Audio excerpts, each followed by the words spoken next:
अस्सलाम वालेकुम रहमतुल्लाहि व बरकातुहू। तो कैसे हैं आप लोग? मैं हूं आपका अपना दोस्त शराज अहमद। तो आज की वीडियो में बात करने जा रहे हैं BSN जेनेरिक एडमिशन्स के बारे में। आज की वीडियो में बात करेंगे कि पंजाब में कितने नर्सिंग कॉलेजेस जो हैं वो BSN जेनेरिक को ऑफर कर रहे हैं। उसमें से गवर्नमेंट नर्सिंग कॉलेजेस के ऊपर हमारा आज फोकस रहेगा। उसके अलावा हम आप बात करेंगे एलिजिबिलिटी क्राइटेरिया क्या होता है, आपने अप्लाई कैसे करना है और उसके अलावा आपने ज्वाइनिंग कैसे देनी है। ये कंप्लीट स्टेप्स आपके साथ शेयर किए जाएंगे और इस वीडियो में कंप्लीट गाइड प्रोवाइड की जाएगी कि आपने from the first step to the last step आपने किस तरह से अप्लाई करना है और BSN जेनेरिक में अपनी सीट सिक्योर करनी है। तो चलिए स्टार्ट करते हैं वीडियो। सबसे पहले हम बात करेंगे एलिजिबिलिटी क्राइटेरिया की। अगर हम बात करें एलिजिबिलिटी क्राइटेरिया की तो आपने FSC की होनी चाहिए। आपको FSC में आपके मिनिमम 60% मार्क्स होने चाहिए विद प्री मेडिकल FSC, मतलब आपने FSC बायोलॉजी के साथ की हो और उसके अलावा 60% आपके मार्क्स होने चाहिए और उसके अलावा आपकी जो एज है वो 25 ईयर से कम होनी चाहिए। तो फिर आप अप्लाई करने के लिए काबिल होते हैं इन BSN generic in government sector.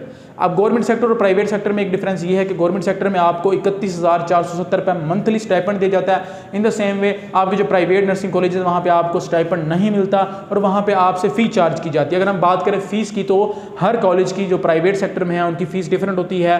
कुछ कॉलेजेस की जो फीस है वो 1 से 1.5 लाख होती है और कुछ कॉलेजेस की जो है वो 2 लाख तक भी होती है एनुअल फीस। कुछ कॉलेजेस जो हैं वो सेमेस्टर वाइज भी फ़ी चार्ज करते हैं। In the same government nursing colleges के अंदर आपको इस तरह की कोई फ़ीस नहीं देनी पड़ती। बेसिक जो फीस होती हैं लाइक आपकी रजिस्ट्रेशन फ़ीस हो गई, आपकी कोई एफिलिएशन फ़ीस हो गई, इस तरह की जो फीस होती हैं छोटी मोटी वो आपसे ली जाती हैं। उसके बाद हम बात कर लेते हैं कि नंबर ऑफ़ कॉलेजेस कितने हैं जिसमें आप अप्लाई कर सकते हो। अगर हम बात करें गवर्नमेंट सेक्टर में पंजाब में तो टोटल 44 नर्सिंग कॉलेज हैं जहां पे आप अप्लाई कर सकते हैं, जो कि गवर्नमेंट के हैं, जहां पे मंथली आपको स्टाइपेंड दिया जाता है।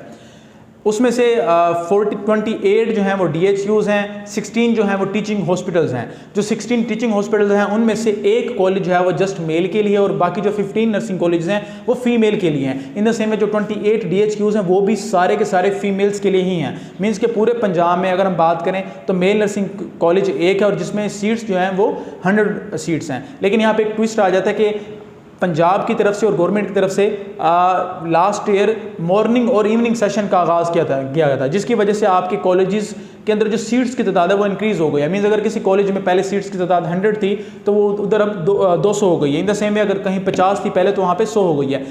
50 आपके मॉर्निंग में, 50 आपके इवनिंग में। और अगर हम टोटल सीट्स की बात करें तो हमारे पास 3000 सीट्स होती हैं जिसमें से 2900 सीट्स फीमेल की होती हैं। In the same way 100 seats जो हैं वो मेल की होती हैं government in morning shift. In the same में आपकी शिफ्ट में मिक्स नहीं होती हैं, मतलब टोटल आपकी जो सीट्स हैं वो 6000 होती हैं और 200 उसमें से आपकी मेल की होती हैं सीट्स और 5800 आपकी फीमेल की सीट्स होती हैं। ये जो 6000 स्टूडेंट्स होती हैं इनको मंथली 31,470 रुपये स्टाइपेंड भी दिया जाता है और इसके अलावा आपको हॉस्टल की फैसिलिटी भी दी जाती है। आप हॉस्टल में रहते हैं, फ्री ऑफ कॉस्ट आप रहते हैं, जस्ट वहाँ पर आपसे आपके जो मेस के चार्जेस होते हैं वो चार्ज किए जाते हैं। उसके अलावा आपका सारा सिस्टम फ्री ऑफ कॉस्ट होता है। इन द सेम वे आप जब डिग्री कर लेते हो तो जहाँ पे भी लाइक आपने अप्लाई करना होता है किसी भी हॉस्पिटल में तो वहाँ पे प्रायोरिटी जो है वो गवर्नमेंट के जो स्टूडेंट्स होते हैं उनको दी जाती है, क्योंकि गवर्नमेंट ने उन स्टूडेंट्स के ऊपर इन्वेस्टमेंट की होती है। इस वजह से वो अपनी इन्वेस्टमेंट भी होती है और उसके अलावा गवर्नमेंट के स्टूडेंट्स का मेरिट भी ज़्यादा होता है। इस वजह से उनको प्रायोरिटी दी जाती है कि उनको पहले जो हायर किया जाता है उसके बाद फिर प्राइवेट की तरफ जाया जाता है। इन द सेम हम बात करें तो हमारे 44 कॉलेजेस हैं, उसमें 16 टीचिंग हैं, 28 DHUs हैं। अब हम बात कर लेते हैं कि आपके एडमिशन्स कब ओपन होते हैं। आपके एडमिशन जो है वो सितंबर, अक्टूबर और नवंबर के मंथ के अंदर आपके एडमिशन ओपन हो जाते हैं।